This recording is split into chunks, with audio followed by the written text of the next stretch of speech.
Hey there, folks, and welcome back to the Xiongnu Campaign. Last time we took on the nation of Junji, avoided spiraling into problems there with that one, and we have now grown quite a bit, almost doubling our size in the first episode. Pretty good start to the campaign overall. Now we've got some new territory to work with here, including the provincial capital, which has been moved over to Fuyanju. Good to see that these mods haven't fixed my least favorite mechanic in the game, which is the provincial capital bouncing around whenever you get new territory. Don't know exactly why it works like this, but it only serves to make me upset, so that's great. We probably want to keep the capital at Dongjunji Mountain because this is a pretty good spot. Good fort coverage across 1, 2, 3, 4, 5, 6 spots. Completely protects the essentially entirety of this province. And it's not as though desert terrain is better for the provincial capital than mountain terrain. Let's see, this province also includes this desert down here, but it doesn't go that far. Yeah, so this province is only desert, hills, desert, and mountains. And I think of these different types of terrain, probably the mountain in the middle is our best spot here. So we are going to move the capital back over. Fairly sure it's not going to shift around again if we colonize this territory over here. So we should be able to safely do this. Let's go ahead and relocate that capital and spend the loyalty associated. There we go. Okay, so with that being done, loyalty is gaining here, mostly I think because these are same religion, same culture, so the people here shouldn't be too furious with us. They're probably a little upset, but actually, are they upset at all? I don't actually know if they have any issues with this. I mean, the slaves are mad, but I guess that's fair enough. I can't blame them for that. Yeah, these tribesmen are pretty happy. In fairness, we have a lot of tribesmen advantages going on right now. Tribesmen happiness bonuses, so that should be pretty good. Now, I took a look at this territory off camera, and there's actually no buildings or anything around here in the desert for us to work with here. We're going to keep the fort at Dongjunji Mountain, as this is for the reasons I just talked about, a great central location in the province. In terms of the policy, I may go ahead and spend a bit of my PI to do some policy manipulation here, or some policy switching. I think what I want to do, because we're working with all territory, or all provinces that have our integrated pops of our same religion, as the entire population everywhere, we should probably consider switching to Borderlands policy in the policies. Now, something I should know, by the way, is these mods add a new policy available to us, which is Scorched Earth, which does basically what you'd think. Adds attrition, slows down army movement, and damages the province. This will be an emergency option if we need it, but I don't think we are likely to need to use this very often. However, it is good to have, and this will stack up with the other attrition issues caused by the terrain of our nation. I'm thinking Borderlands makes a lot of sense right now. Tribesmen produce a fair bit of manpower, and this will help increase that. I also just think that that is more useful at the moment than tax or commerce. We aren't really going to lose a lot of money from doing this, and I'd much rather have manpower compared to income at the moment. Plus, increasing the manpower, I think, will increase the total manpower output of all of my population, which, not to get too mathematical here or too technical, I think the way it works is that your total manpower output from across your nation is the number that your maximum is calculated from, and then I think the recovery per month is based on the maximum. I think that's the way that works, and so anything that directly increases your manpower output then increases the maximum, which then increases your manpower per month. And manpower per month is one of the most important statistics for us in this campaign early on, really for the whole campaign in all honesty, but especially early on, as we are trying to make sure we have enough manpower to do these wars as fast as possible. So I think Borderlands policy overall is a very strong policy, which I think is better than all the alternatives at this point in the campaign. We are really going all in on tribesmen output and manpower, but I think it is called for the campaign like this. So we're going to switch things over here to Borderlands with the nice cheap policy switch thanks to that innovation that we got early on. So this policy will increase the manpower contributions of a province's pops as well as harden its defensiveness. Ensuring a steady supply of recruits and strong fortifications are key to victory. All right, there we go. Now, in my core territory, I think we also want to make that change as well. Sure, encouraged trade is perfectly fine, but we're not really going to have a lot of commerce income going on around here. We will eventually have a commerce economy, but that's going to be based more on exporting And exporting is very decentralized. You export from every different province that has resources. You don't, as opposed to importing, which tends to be more centralized to your capital, or at least to your more developed areas with cities that have population that can give you import slots. So I think with an export style of commerce economy, which is what I think we're going to have in this campaign for quite a while, we can really not focus too much on policies that increase commerce, because the policy is only provincial. It's not going to affect other provinces, of course. However, manpower is coming on the province level, so we're going to switch this to borderlands. Up here, the Dingling province, we only have one location within. We do have 5 tribesmen, and they are producing 15 manpower, so this is not a negligible amount of manpower coming out of Egg and Goal. However, I don't think it's worth the PI just to switch this now. What I will spend PI on is switching over Kuvsgol, because this also does have a fair bit of tribesmen located around here. I wish, by the way, that there was a provincial level manpower indicator. In fact, there might be one in one of these tabs over here, possibly.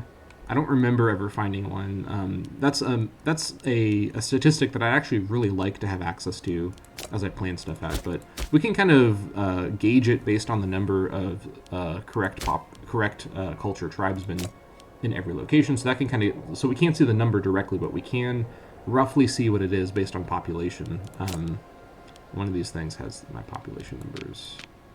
Population, yeah, so 25 tribesmen in Guyana. Yeah, so, yeah, okay, here we go. So Kuvsgol for sure should be switched over. And we're going to have even more stuff to work with in a moment if we do some colonization or migration. Borderlands. Okay, I think that's all we're going to do for now with the PI expenditures. That's probably going to be very worth it. Now, additionally, I've already done my slave selling from those nobles. We now have a period where we're going to be at peace as we wait for the rest of our claims to arrive. We're doing the clan council consultation. 1st of October, 451. We're going to get claims on Jiankun, Kuvsgol, and Jihai. Now, the rest of Kuvsgol is uncolonized, so that's not going to really do too much. And Jiankang is, Jiankun is this province up here in the far north.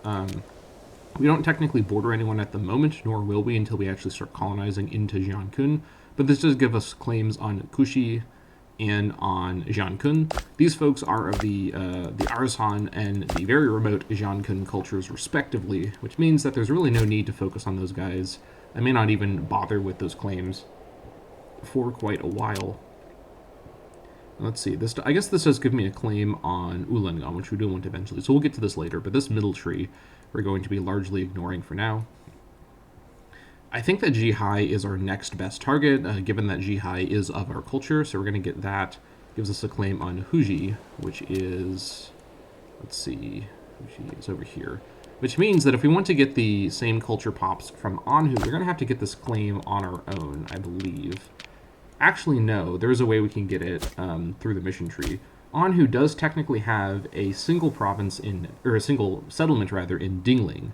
And I believe one of my missions gives me a claim on Dingling. Yes, so taking Kuvsgol gives me a claim on Dingling, and for what it's worth, gives me 5 Xiongnu citizens in Hara Bumin, so that's interesting.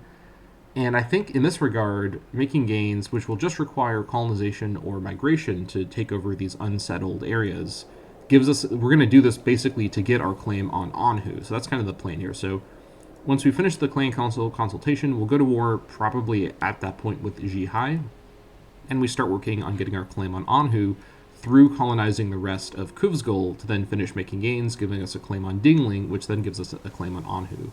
So a little convoluted, but that's the basic way we're going to approach this here, with the aim, of course, to maximize getting same culture, same religion pops as fast as possible to snowball our army size. Also, let's not forget about the region splitting, and we do probably want to take on Shanma to get their section of the Liang region. However, that's not a super high priority. I'd rather take control of my same culture pops as soon as possible here. Now, in terms of colonizing the rest of Kuvsgol, we can do this essentially whenever. There's actually a couple ways we can do this. One of them is we could actually migrate from another location and move pops into these areas. However, I'm fairly sure that the meta way to do migration is to actually migrate out of different culture locations. because the pops, when you settle them, become your culture. So it's actually a weird, roundabout, backdoor way of sort of force assimilating population to migrate them, and then they become your culture when they settle. I'm not 100% sure if that works the same in this mod, but I'm fairly sure that's not been changed, and we can certainly experiment with that later on. I think for now, just doing normal colonization will make the most sense. And to do this, we're going to have to move population around manually. Now, in terms of reaching these locations, I think what we want to do is move population into either Altraga or into Gurvan Saikan. I think either of these should be basically the same. Or we could move them into Harabumin. Let's move them here because we can move them straight over from Guyan more easily. Now, what we're going to need here is we're going to need at least 8 population, and I think that's all we're going to need to be able to do this. We just want to move, I think we want to move 9 population, we want to move, we want to get up to 8, not 9. So we want to move 3 population in, potentially from further away. Let's shift a couple people over into Yanran. Let's just do this now, in case we can get that mission right away, and we can attack Anhu once we hit November 1st, or once we hit, rather, October 1st of this year, just so we have the option. Also, we do have, I haven't talked about this yet, we do have special pops. This is an addition by the mod. I'm not 100% sure how these work. It seems as though, if I back out here, the way special pops are described is they're sent to territories to perform specific duties.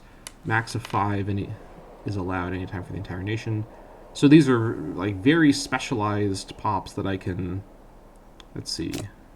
How do I get these? Okay, so I spend PI to get these, and they give permanent bonuses while they're alive. So 25 years. So it's basically a 25-year buff you give to a settlement. Okay, I see how this works. So these are settlement-based modifiers. Interesting, okay. So we'll definitely see... Yeah, some of these, like this one with the assimilation, could be quite handy. We may do some shenanigans with the special pops later on. For now, this is way outside of our price range. Okay, let's do some tribesman relocation here. Since we're playing as a tribe, we're allowed to relocate tribesmen ourselves manually like this. Let's go ahead and do it like this. Probably moving from my other non-Longchang locations is ideal here. Okay, West Anhuhe we can move. Let's always have at least 2 to be safe. And Harabumin, we're going to keep the same. And then East Yanran Mount.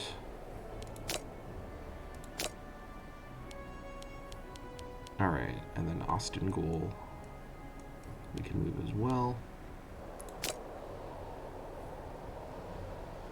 Oh, hold on, wait. I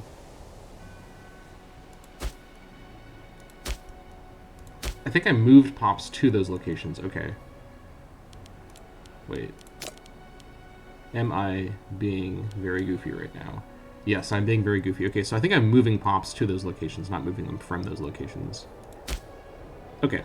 Sorry, I'm... Bit of a micro mistake right there. I'm not fully awake right now. Let's redo that and not be goofy here. Okay, so we're removing pops. No, hold on, wait. Move to this territory. No, it is from. Okay. I'm not being goofy. What am I confused about? Okay. I'm losing it, folks. Alright, so we did... So I'm right. So I thought for a moment that I was moving them to these locations, but it does literally say from.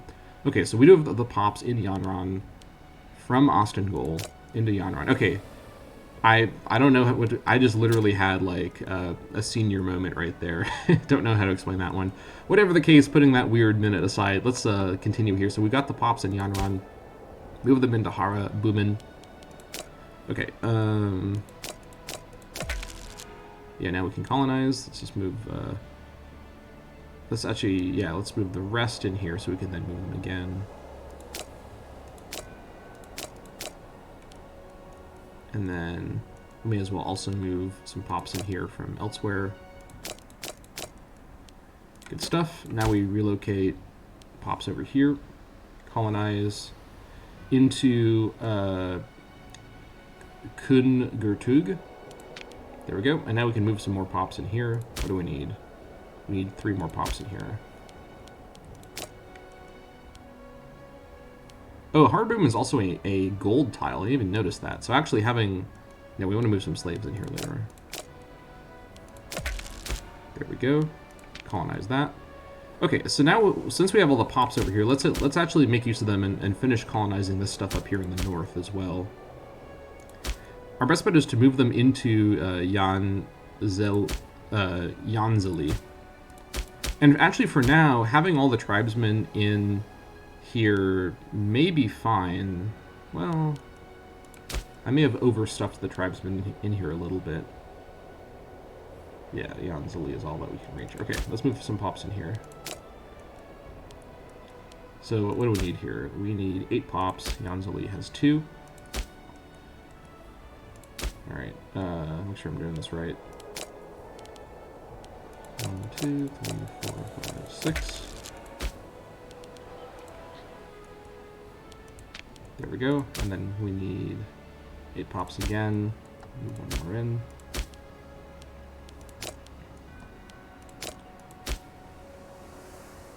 No, wait, hold on.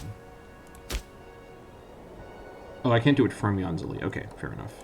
Move them into Kunguturg. Yanzeli.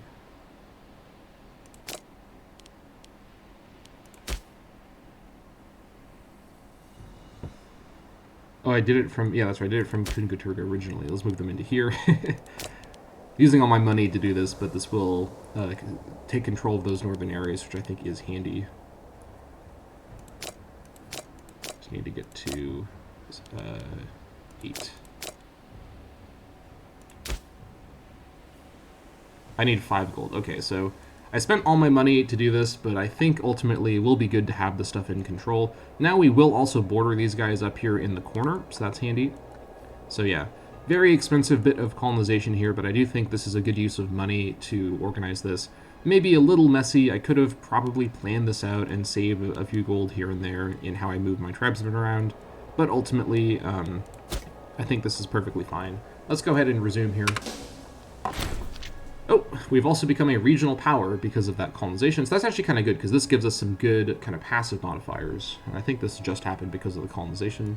It might have happened because of the war, I guess, technically. We hadn't unpaused earlier. Whatever the case. We've increased in rank and are now a regional power country instead of local power. Since we are now an independent country with at least 25 territories, we can guarantee other countries, threaten war, and have alliances. You can see all the other modifiers on the screen there, so very good. The name expands even further. Yeah, so I think that spending gold to move population around is better than spending stability to create migrations. I think stability is a much more important resource because it'll affect happiness, which then affects our output, which then affects our manpower. And again, manpower is the key resource in this campaign. Let's sell some stuff to the Chinese, sell leather. Oh, I guess that was all I could sell. We have another slot at our capital now. Let's back out of base metals for now. We'll go back to it once we go to war, and just trade for stuff for value. Could get noble output, that part doesn't matter, but it's more so just for the... Ooh, actually, only 1 incense available, though. Okay, could trade for spices, his output could be good. I think we still just want to trade for value at the moment, because we can't get woad, which would be really great, or even better, where was it? Did one of these give tribesmen output? I can't remember, actually.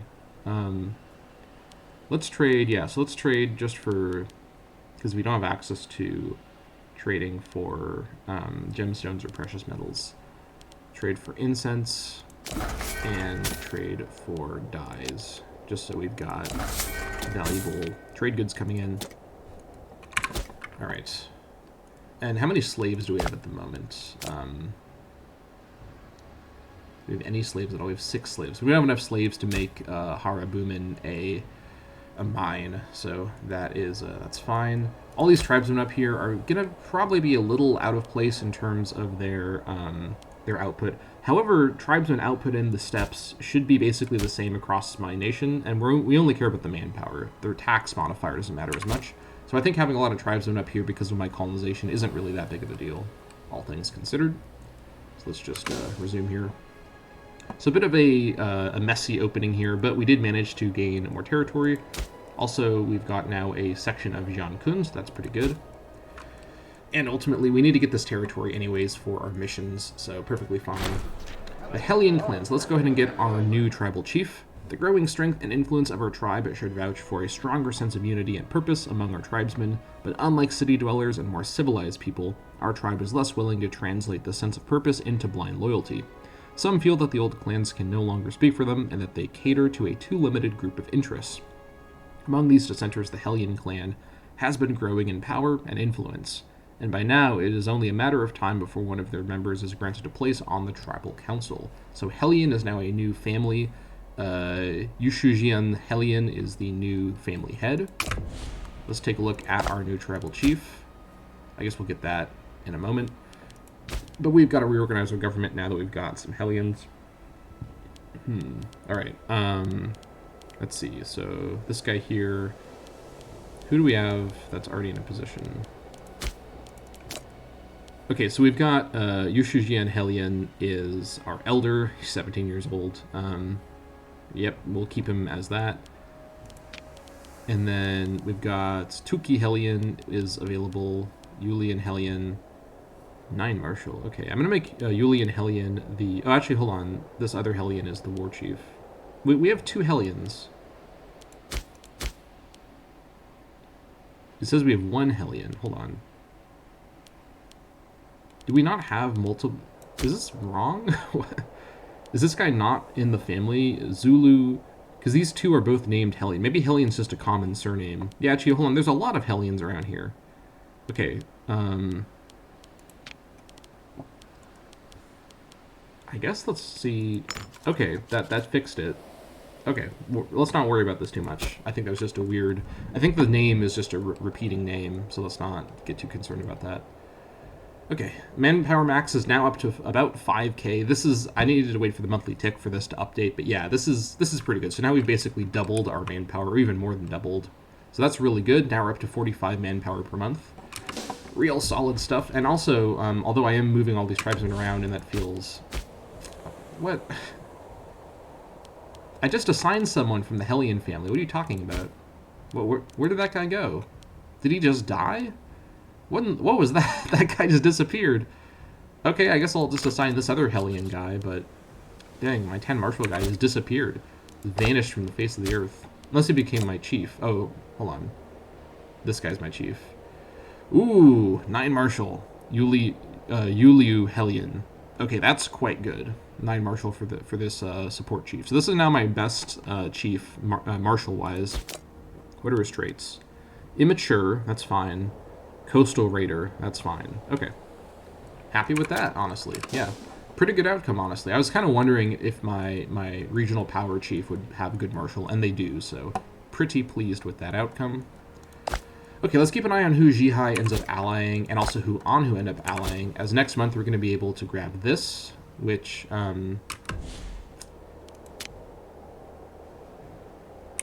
actually, no, we have to actually, yeah, because I'm not realizing. We have to actually, hold on. Wait, do we, oh no, yeah, that's right, we already have access to this, right. Okay, we're good. Sorry, folks, I am not fully awake. I feel like this episode is a little bit more chaotic than last episode, but that's okay. Okay, now we have the money to colonize. Let's do that now. There we go. Okay, so now we've got our name as big as possible. Now, once we control this mountain area, the name will spread across the nation and look a bit nicer. But yeah, the tribe is expanding at a rapid rate. Very pleased with that. And these tribesmen up there are going to do their good work. Okay. Yeah, so on October 1st, what we can do is immediately finish making gains, because we now control all of Kuvsgul. And then this gives us those 5 citizens and a claim on Dingling, and then with the Dingling claim, we can then attack Anhuhe right away. We'll also be able to attack Jihai right away, and these are both targets we want to target. The decision will come down to who allies with whom. Looks like Jihai is in a defensive alliance with Hunyu, so okay. We may go after Anhu first, depending on whether they form an unfortunate alliance. If they ally with Guyan, that could be annoying, because I'm allied with Guyan, and Anhu is likely to ally with someone next to them. We shall see. Our Arbiter Kiafyodi Luandi has friends far outside our borders, often trying to use his network to the advantage of our nation. He believes that his friendship with the apothecary of Yushi could be put into use to increase their opinion of us.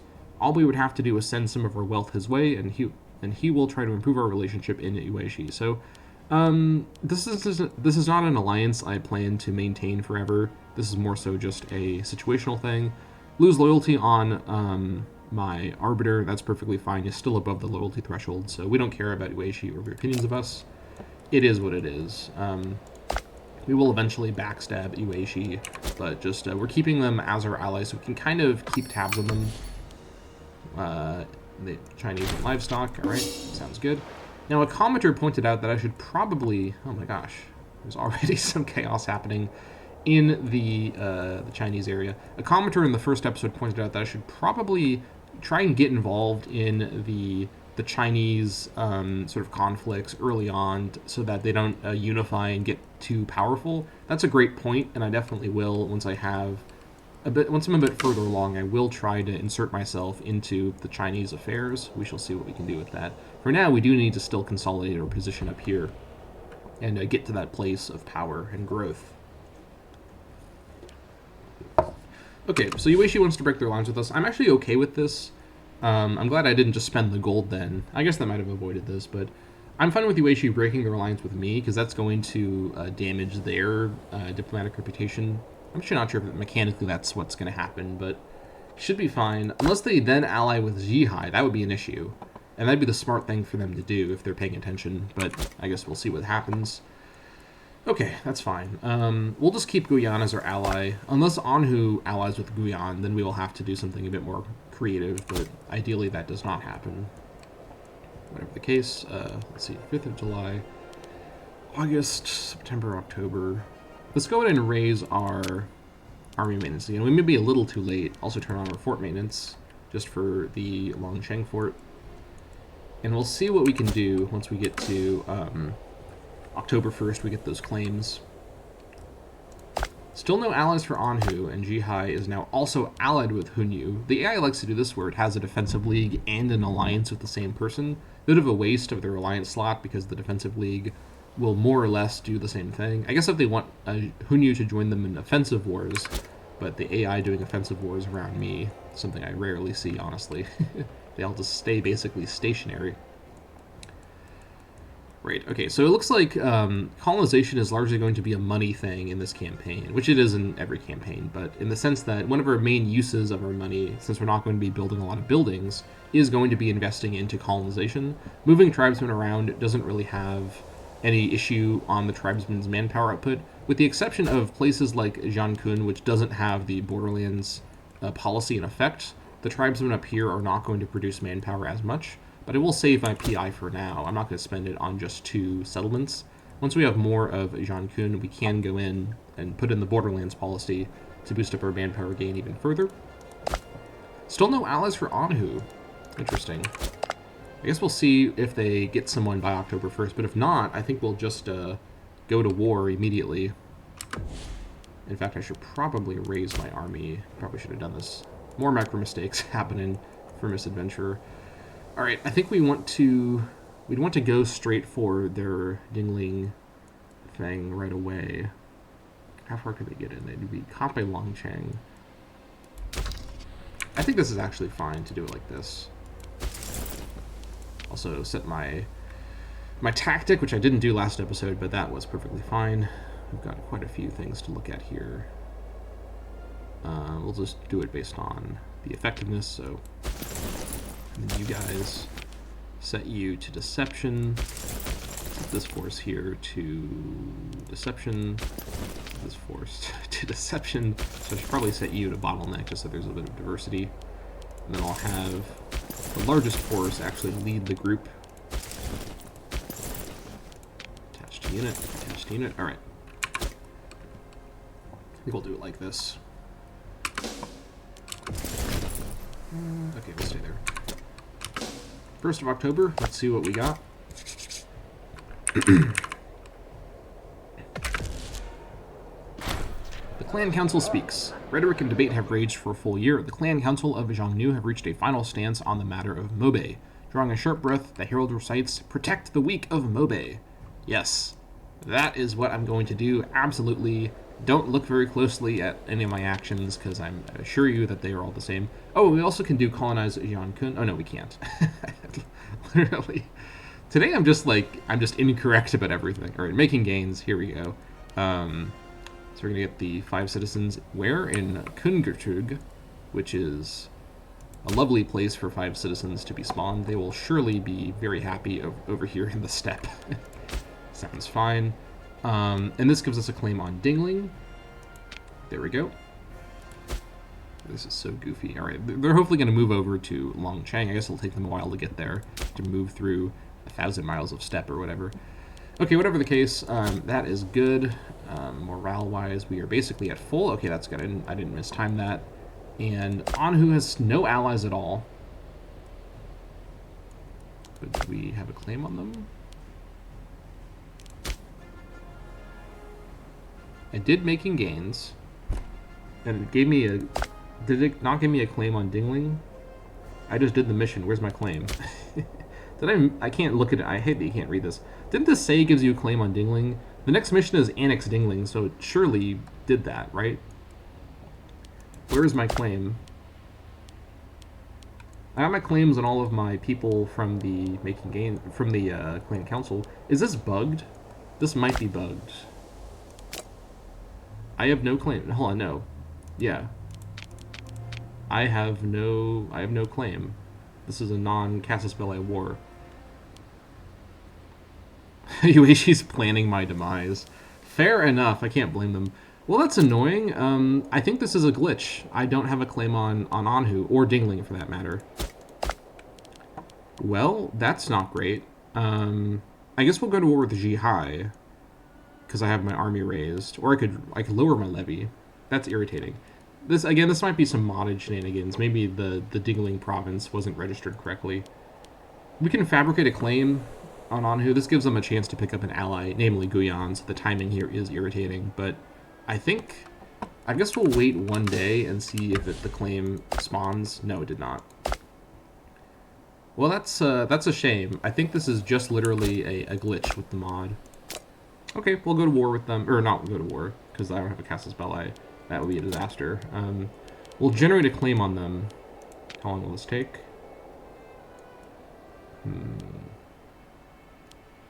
1st of April. So it's going to be a few years. So what we'll do in the meantime, we'll then go to war with Zhihai, because we do have a claim on them at the very least. We'll claim Guyan, because it'll be easier to get in the actual war. Okay, so we'll just move our army over here, and then we'll attack Zhihai and Hunyu. That's irritating, but there's not a huge deal. It's just going to delay things a little bit. So that's unfortunate. The mission appears to be bugged. Let me know in the comments if you have noticed that it's for some other reason, because I am today not fully here, so I may just be missing something.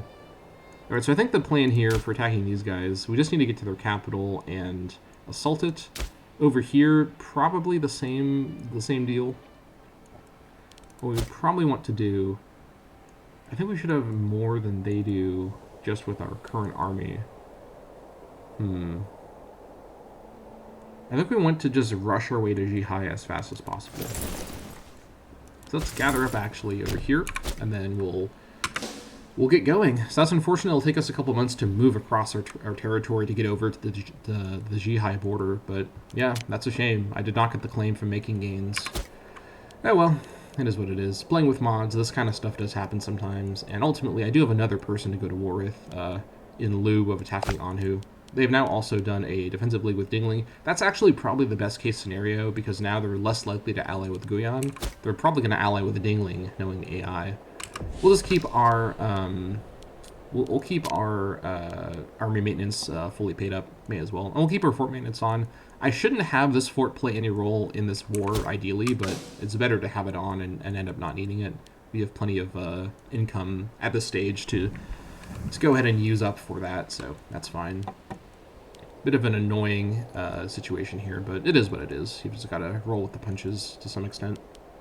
We'll make our way over from the other side of the earth. I guess I could have forced marched them, actually. Yeah, too late now. I gotta remember that forced march is an option. At least I think it's an option. Actually, it might be added by text. I'll need to see in a moment once they stop moving if I can even do forced march without the correct innovation. Oh well. While we wait, let's check and see. Loyalty is doing great. Food, though, is not doing great. This may be a modded thing. I've never actually seen food have issues like this. Interesting. Okay.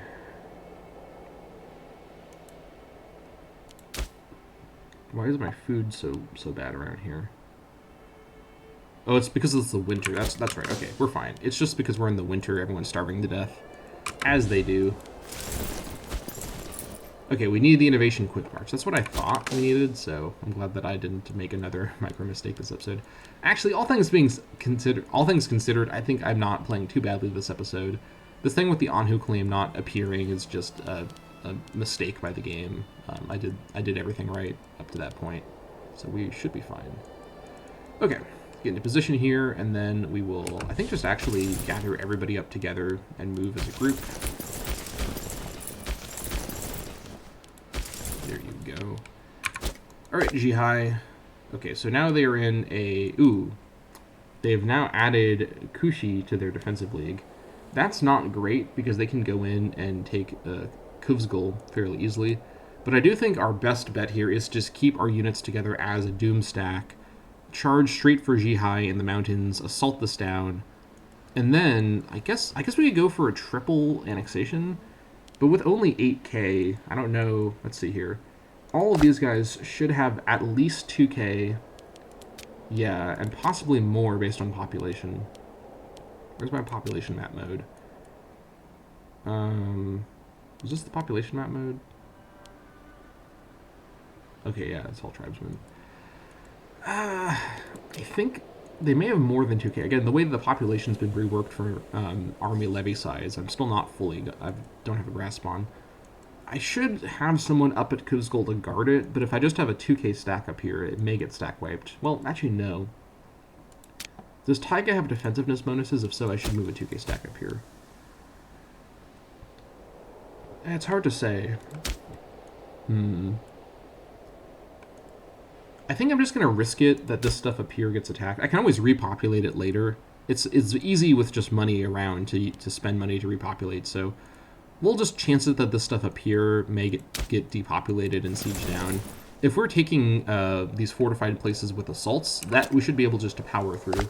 We may have to spend, I think we will spend all of our manpower, but if we can pull off even a double annexation, ideally a triple one with Kushi as well, this will really help give us some momentum here. So let's go for it. Also, let's remember that Guyan will join the war. Actually, Yueshi will join the war too. They haven't actually broken their alliance with us yet. That's kind of good. So one problem here is they may get to Jihai before we do. But they're going to spawn largely down here at Barakor, way down here.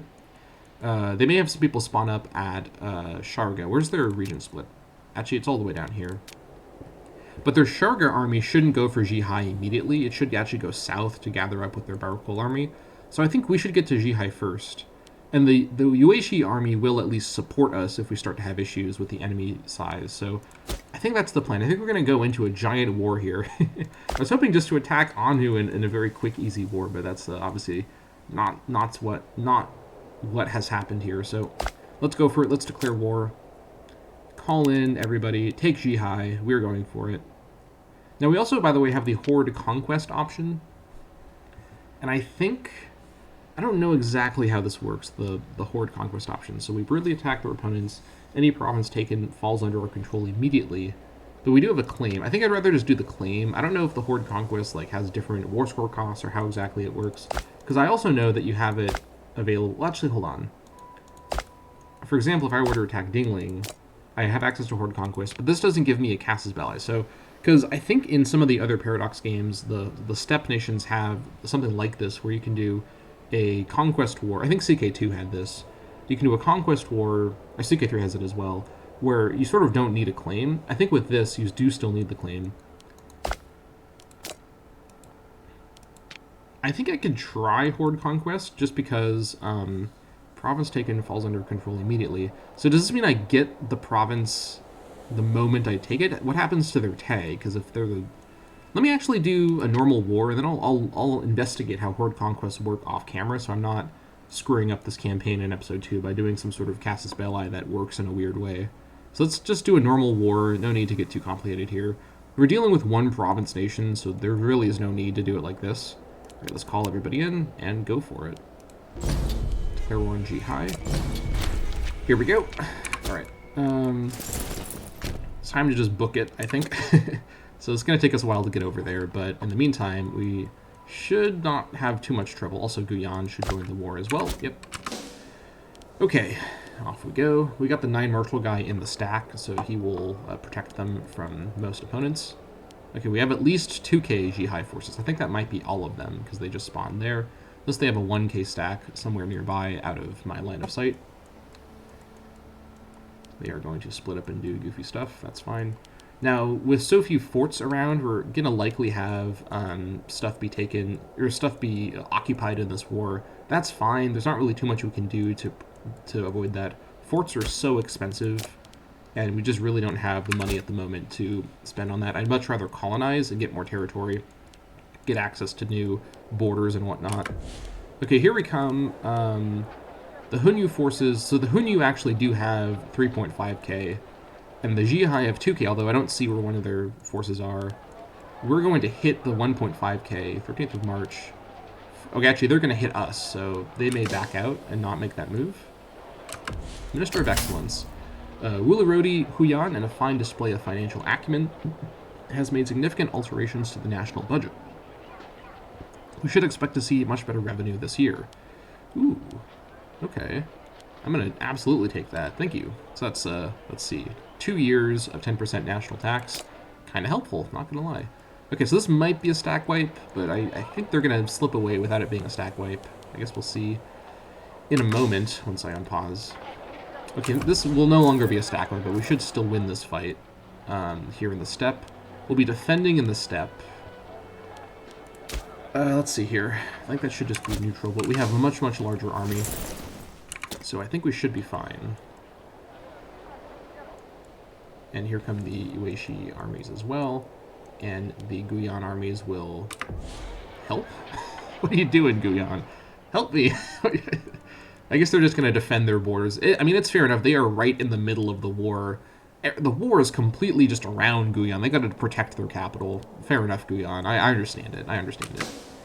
Alright, so... Okay, they backed off. That's fine. I would actually rather not fight them at all and just assault Jihai right away. Because the thing is, once I have Jihai under my control, this is technically... Like, all I really care about the most is getting Jihai, because it's my same culture. So I'd be fine assaulting Jihai, losing a lot of manpower in the assault, but ultimately being able to do a peace deal where I just take Jihai and leave everybody else, if it comes to that. Hopefully it doesn't come to that and we can just assault the other places and not even fight their army. We shall see what we end up having to work with here. But I think they're going to go and try and take Harabuban and whatnot. So, should be fine. 7th of April. Yeah, it takes a long time to move around these giant settlements. Oof. Hopefully the Ueshi army actually just fights them for me. That would be ideal. They could have gone and posted up in their mountain capital. That would have been the smart move, but alas, they did not think to do that. Okay, 9 martial assault here should be basically fine. We could wait for the Ueshi armies to join us here, but I think I'd actually rather not wait that long. That's multiple months out. This will give the enemy coalition time to go take Harabuman, maybe even get as far as Longcheng, and possibly just damage my land along the way. So let's order the assault. Let's just get Jihai under our control for the war score as well. This is, of course, the war target. I think this should be the right move here. We have plenty of manpower banked up. We can recover our forces after we finish the assault. In fact, we're not even going to take that much damage, it looks like, in this assault. Wow, that was actually a really slick assault. Dang, okay. Pretty pleased with that. So that's really, really good. Now we've got control, critically, of the mountain as well as a defensive piece of terrain. And I think what we want to do is try and grab the stack wipe. We'll see if we catch them This army does have infantry, so they may not be able to run away fast enough. If it was just a cav stack, it could get away. But let's see if we can pull off a stack wipe here. Looks like we...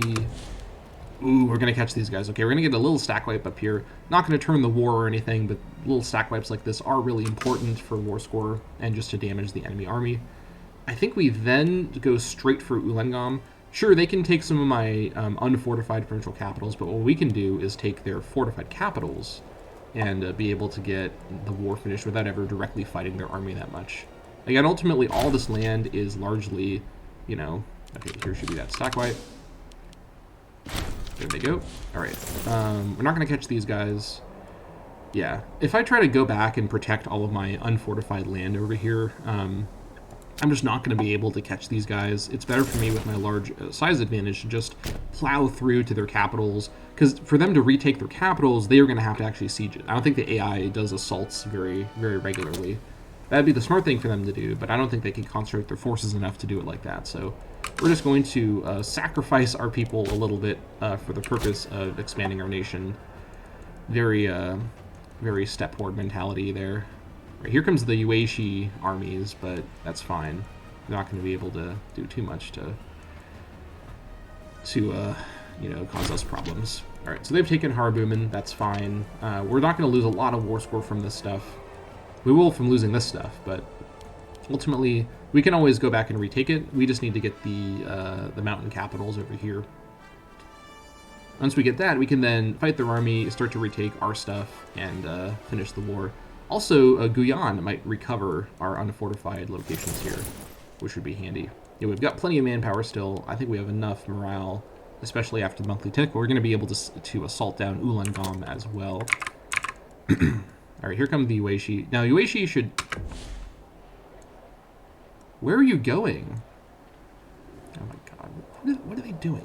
The allies. Folks, this is why you don't rely on your allies to ever do anything. Notice that despite having the Yueshi hordes as my ally, I purposely did not make any plans that relied on them to do a single thing. What is this? What are you doing? You're walking away. Oh my god. Yeah, the allies are just here to confuse my AI opponents because they are not going to help out at all in any capacity. You cannot rely on these goobers to do a single thing right. Alright, where are they going, by the way? Up here, maybe? Unclear what they're doing, but that's fine. Fortress under siege. I think we should just assault now. I think we probably have enough morale. I could wait for the monthly tick before I do the assault. Oh no, I'm waiting for these guys too, that's right. There we go. I thought the morale had lowered quite a bit. Okay.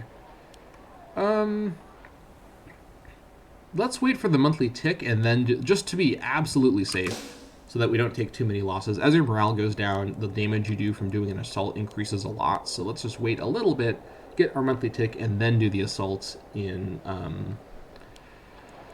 August. Okay, there we go. That's much, much better morale-wise. Order the assault. Get this over with. Should be fairly straightforward. Okay, we're going to take more damage here than the first assault, but we will still have enough to pull this off. Oh, we don't? Oh, we ran out of infantry. Ooh, that's not great. That's really not great. Yikes. Okay. This is a problem. These guys are on their way over. I completely forgot that infantry are the only type of unit used in assaults. All of my cavalry are not being used, so the number I have here of units is deceptive. I actually have much less than I think. Okay, let's consider some peace options here. So Zhihai would do a white peace. That's a good start. They won't do this deal. They almost would do this deal. This is basically the worst deal I'm kind of willing to do. When does this fight happen? 16th of September. We have a long time before this fight happens, but I don't think we have enough time to do another assault and get Ulangom. We'd also run out of morale before these guys arrived. Okay, the AI actually outplayed me here a little bit. I was not paying attention to my infantry, so I should have known things were too good to be true. These guys will arrive here 4th of September, but they won't retake this in time before the attack happens. We could win the fight. They've got a 9 martial guy, so it's the same martial-wise. We have more numbers, but our morale is only... Morale is very bad? Hold on. Morale is very lopsided. Morale's actually not too severe. So the issue, though, we'd be in the mountains with a largely cavalry army, and they have a fair number of infantry as well, presumably full strength.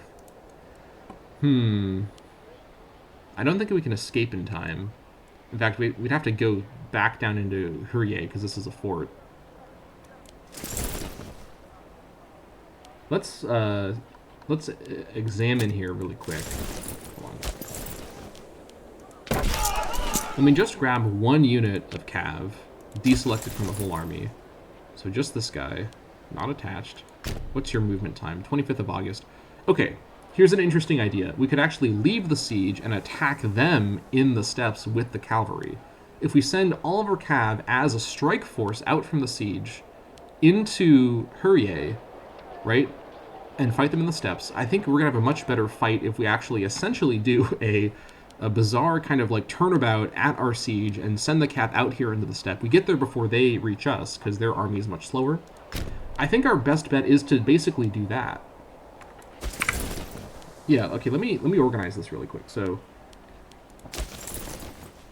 let me separate out all of the infantry. They're going to just stay put so that our army's fast. This is a weird strategy, but desperate times call for creative strategies. Alright. Separate out all the one... You know, these guys may die from attrition after we leave, but that's fine. I don't know if this is going to work, but I have a funny feeling we may be able to do something really creative here. Oh, hold on, I'm not even separating them. There we go. Okay, I need to select them.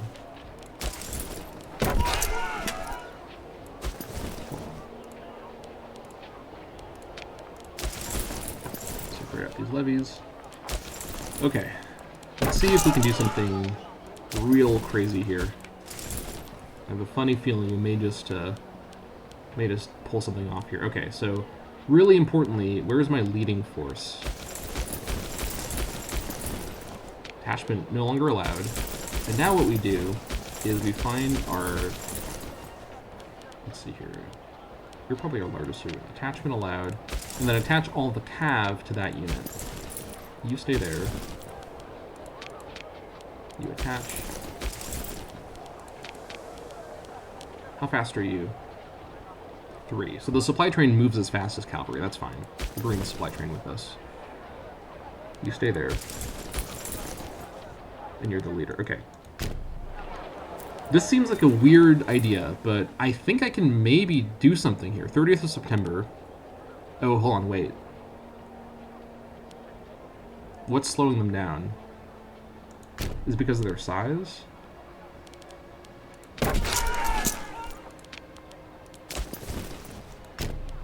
25th of August. Oh, hold on, no. Army movement speed 4. 4.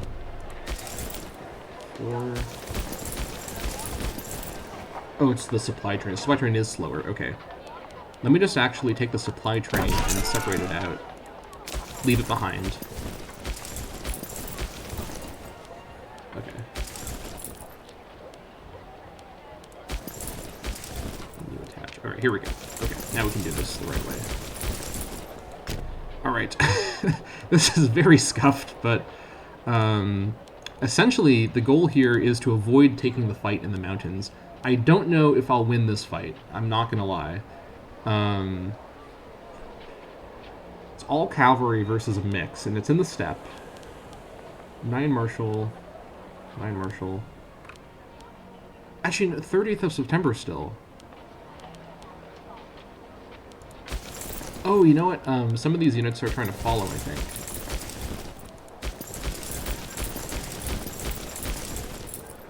Hold on, wait. I'm getting really mixed up here. Everyone stay put.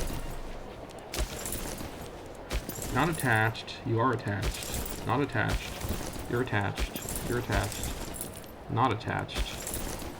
You're attached. Oh, it's the heavy cab is slower. Okay.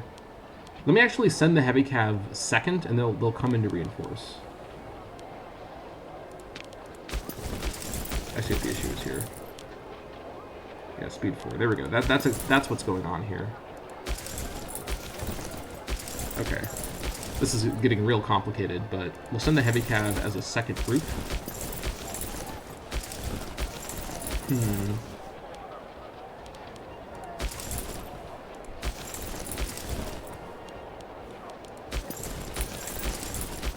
Okay.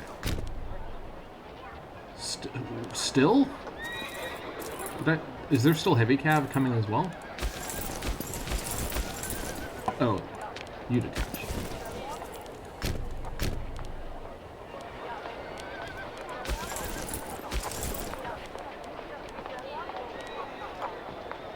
Fourth levy.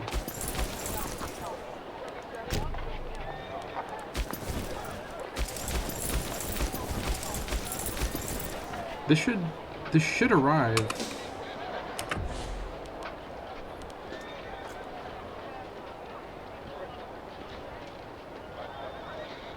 I think it's just wrong. I think I'm just gonna stay here.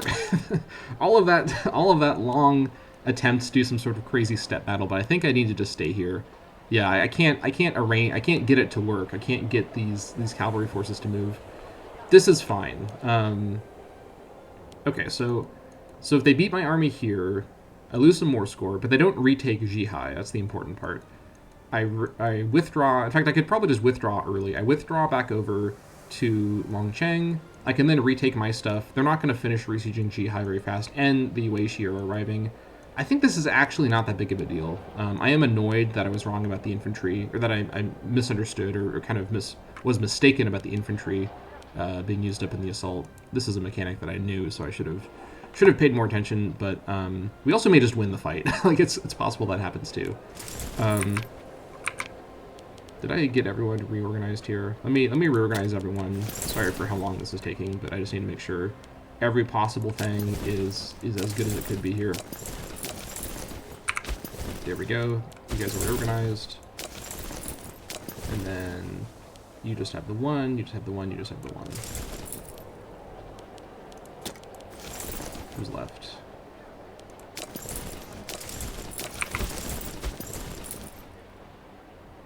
Alright, we got our 4. Okay.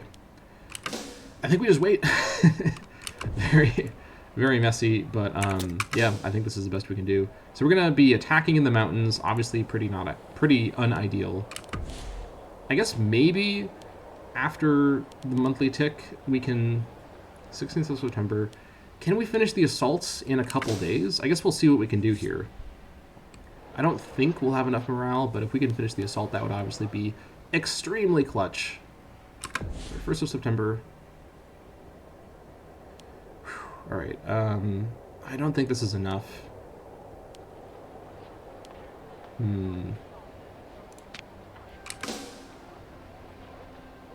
Yeah, this was not enough. Okay. I think we just have to wait. All right. Let's see what we get here. Whew. Okay, 16th of September.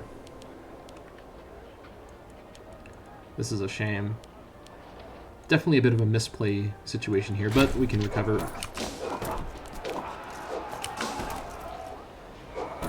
Alright, time to leave. With my retreat. A few more days. Now we can leave. Alright, time to leave. We are going to withdraw with most of our forces surviving over, I think, all the way to... Let's go to... I think I can select anywhere. These guys are about to retake that. Let's actually back out and go for Kushi on our second offensive.